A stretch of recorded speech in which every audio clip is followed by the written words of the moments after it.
In the heart of Singapore's bird paradise, a splash of red rises against the green, the Scarlet Ibis. Their feathers burn like fire under the tropical sun, each movement a brushstroke of living art. They step through emerald water, their long curved beaks dipping in rhythm, searching for food, reflecting grace in every ripple. These are birds born of light and warmth, their crimson hue a gift from nature itself, colored by the crustaceans they feed on.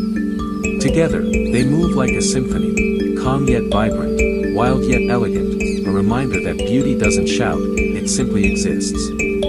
Around them, the still pond mirrors their dance, the world slows down for a moment, and paradise feels within reach. In their silence, there's music, in their wings, the language of freedom.